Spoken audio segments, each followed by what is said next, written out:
You are the one that wants to say this believer is behaving right, this believer is not behaving right. You are an accuser of brethren. It is the word of faith that welcomes God to work and set things right for us. So when we believe in the death, burial, and resurrection, who is at work in the believer? God. God is at work in the believer. You don't regulate God. It is not possible. Every rules and regulation that is set is a trap. It's a deceitful system. And then you now bring someone that is saved and now bring him back under the law, alienating him from Christ.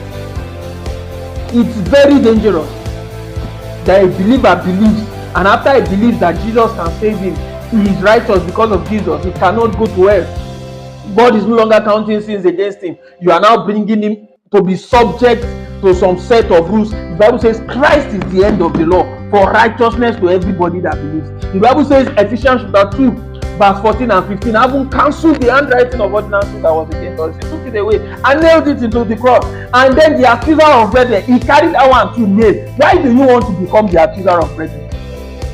You are the one that wants to say this believer is behaving right, this believer is not behaving right. You are an accuser of brethren. You want to take the position that Satan was defeated from, and you are just a false prophet. It's the Antichrist that is working in you. I kid you not.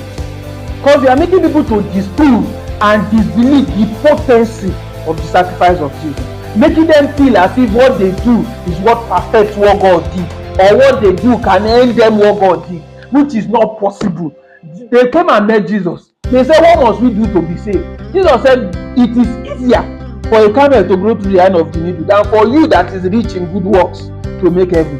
And Peter came and met Jesus to show that Jesus was talking about salvation.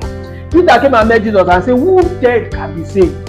Jesus said, with man it is impossible, but with God all things are possible. What is the all things that is possible here? Man's salvation, man's life, even after salvation, man's walk on earth, everything that concerns man, God dwelling in man in physical body. The Bible says when Jesus rose from the dead, that if the spirit of him that raised Jesus from the dead dwells in our body, that same spirit will do the same thing that he did in Jesus' dead body. So when the Bible says God is at work in us, it is God that is going to work in the believer. It is God that is ensuring that everything that pertains to the life of the believer now is God's standard. Being godly is not being manly. Don't mix it up. You cannot be godly and be manly. It doesn't work that way. It is godliness, we call it. God decides the standard. You, your church, your rules and regulations, your religion cannot decide the standard.